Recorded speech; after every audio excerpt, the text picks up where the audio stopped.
Morning, guys. It's your girl Thickums back at it again with another video. So, after I posted the video about the rape incident in Atlanta, I got a lot of people hitting me up asking me why did I start my organization and what brought me to the decision of starting videos. So, with that being said, I started my organization, I Survive, You Survive, We Survive, because of so many of us women in our community going through domestic violence, sexual abuse, mental abuse, and no one's talking about it. None of us are telling our stories. No one's getting out there and saying, hey, this happened to me. Hey, how do I get out of it? Hey, how do I heal? So I decided to start this organization so that people understand that you can leave a certain situation, you can heal, you can become a better person, you can get out of this situation. Now, a lot of people are like, well, can you relate to any of these things that you're speaking of, or are you just trying to help? I can relate. I can relate to domestic violence. I can relate to that abuse. Now, a lot of people want to know what is my story? Why can I relate? Like, what's happened to me? Because I always walk around like everything's okay. So, I'm going to tell you guys a story and tell you why this is so important to me. Like, why I'm so passionate about getting this awareness out there and really trying to help people. Now, people that know me will be like, oh, well, you stayed in the situation. Yes, I stayed in the situation because at one point you believe that a person does love you and you gave this person your all.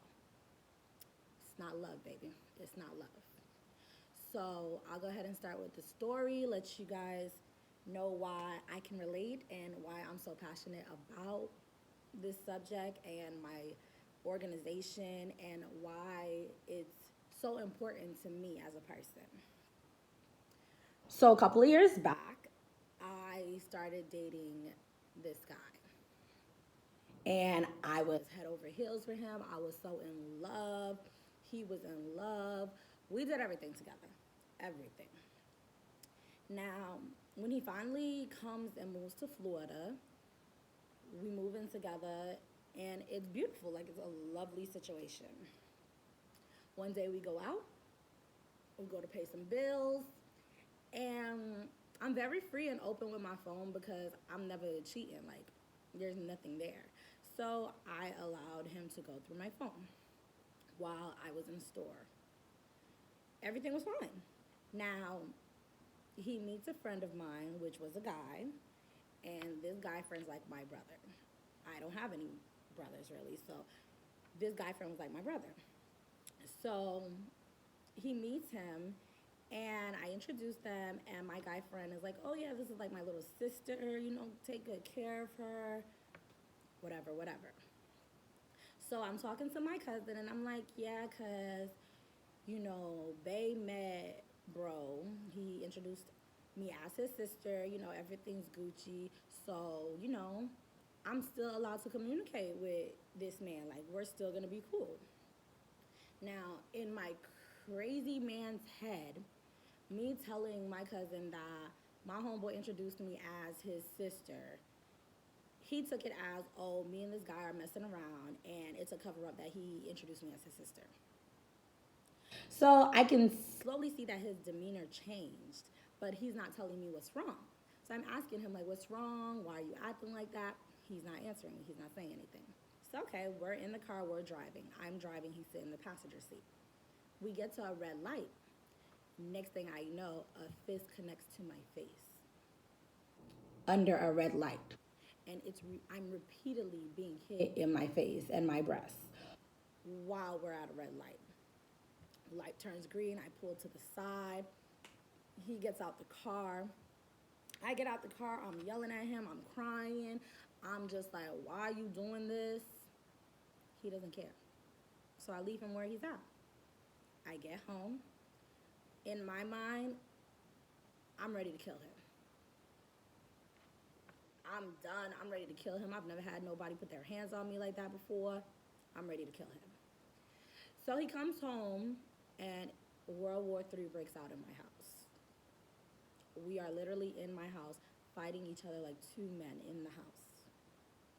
He spits in my face. I spit in his face. It's so much disrespectfulness going on. It's like, wow, how does this person love you? 10 minutes later, we're back to normal. He says sorry. I tell him I'm sorry. We're back to being in love. I'm bruised up, face swollen, arms bruised up. But it was love. So it didn't happen again. He said he wouldn't do it again. So it didn't happen again for 2 to 3 months. Cool. Now, I do become pregnant, and that was like the highlight of our year. It was so joyous.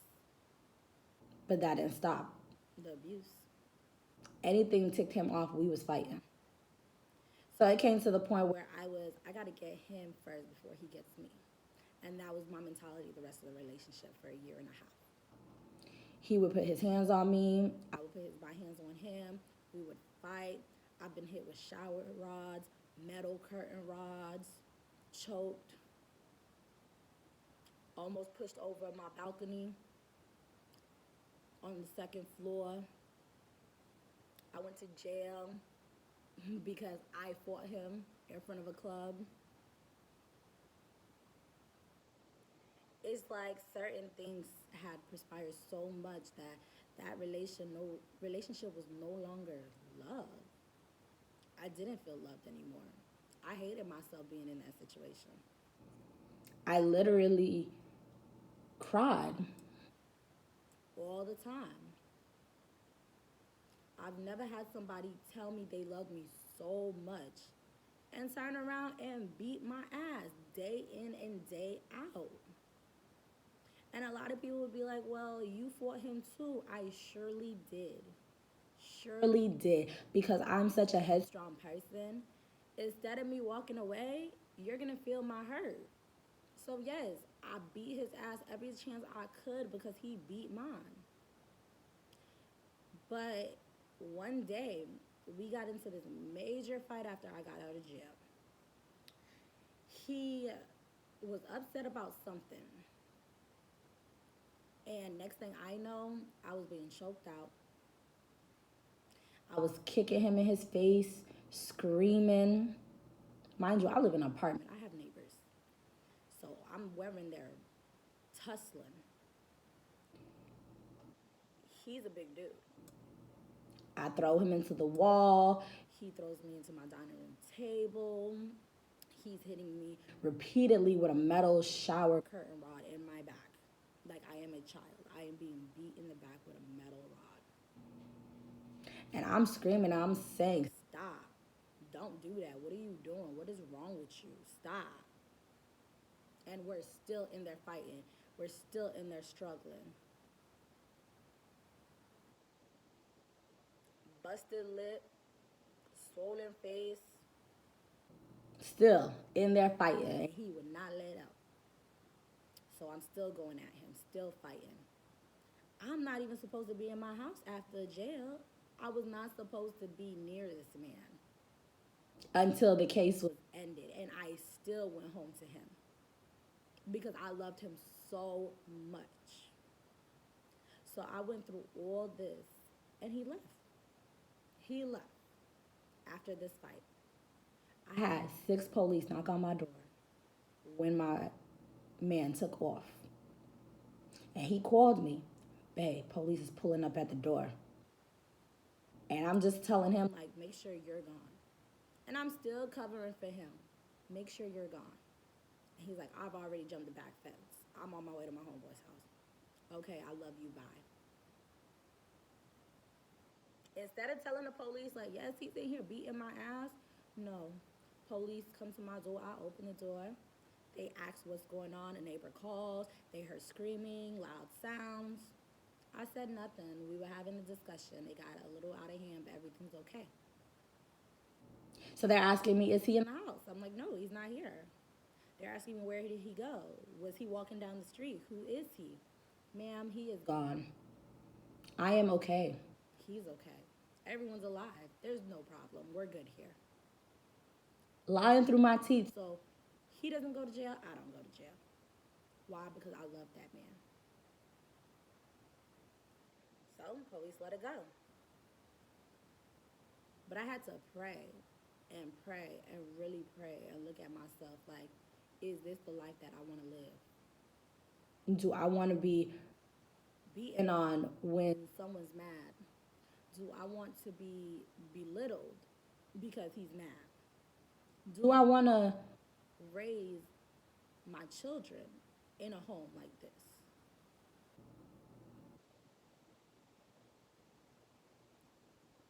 I didn't want to do it anymore. I did not want to do it anymore. I didn't want to go through that pain anymore. I didn't want to go through that hurt. I was out here lying to everyone. People would ask me, oh, why do you have bruises? Oh, I ran into the wall. Oh, I fell. You guys know I'm clumsy. Hiding so that people would not know what I'm really going through in my home. There's some people that knew that certain things were happening in the home, but everybody always thought like, oh yeah, Rich was getting him. She was hitting him first. No, no. I let people think that because at the end of the day, I never want anyone to feel any type of way towards him. Like, I never wanted no one to feel any way towards him because I loved him. And I was going to be with him regardless. But I took a good look in the mirror that day and I asked God to help me. What do I do? Do I stay in this relationship? Do I continue to allow this to go on? Like, Lord, what do I do? I said, God, send me a sign. What am I supposed to do? And hey, my lease was up. I didn't find a new place yet. So I had to tell him he had to go home to his family that did stay out of town until we find a new place. And that right there was my escape. That was my escape. He went home. He went home to his family. We still communicated. We still told each other we loved each other. And all along in my mind, I'm just like, I can't do this. I love him, but I'm fighting his demons. He has some demons in him that he needed to control. He needed to heal from whatever he was going through before he could really love someone. And being hit on and abused is not love. It's not. As many times as he apologized, as many times as he told me he loved me, as many times as he held me after things went down, it was not love. So I left. I left and I never looked back. I never looked back. And the only time we spoke was about our children. We went a whole year without talking. And until the day we are now friends. And a lot of people are like, well, how can you be friends with him? I'm always going to have to talk to him. I have children with him. But I asked God to help me forgive him. My healing process could not start. I could not heal until I forgave him. Until I told God that I needed that help to forgive him is when I started to heal. And when I said I forgave him, we are so close now, it makes no sense. You would never know that this even happened between us. We are so close. And that's because God helped me heal. I was able to heal myself. I was able to forgive him. I told myself it was not my fault. I told myself that he had demons that he was fighting. I prayed for him. And the love that I had for him, I took that energy and put it into positivity. Because it wasn't always a bad situation with him. But when it got bad, it got bad. So I was able to get out that situation. And I know a lot of you guys are struggling with certain situations the same as mine because you feel that it's your child's father, it's your husband, your fiance, your boyfriend, your father, your uncle. somebody that you love is doing these things to you, and you don't want the world to know what you're going through.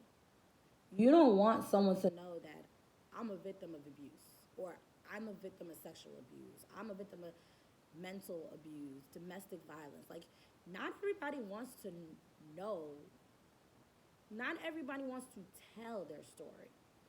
And I feel like with me starting my organization, people would be more comfortable with getting their story out. People would be more comfortable with accepting help so that they can heal. It took me a while to be able to sit here and actually tell bits and pieces of my story. It took me a lot of praying. It took me a lot of crying. It took me a lot of self hate. It took me a lot to even be to where I am today, where I can say I can speak about the things that I've been through. I love myself enough to help the next person. It's not easy. It's not an easy situation going from being in love with somebody that physically abused you to not having that person at all. But you have to get out. You have to get out. You have to seek help. You need to remove yourself from the situation because it can only get worse. Now, some people do change. Some people do change. But do you want to risk your life to find out if this person is going to change?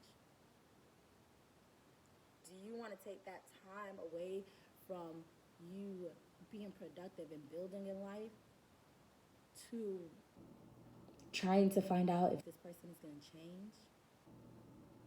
There's plenty of times I didn't think I was going to live,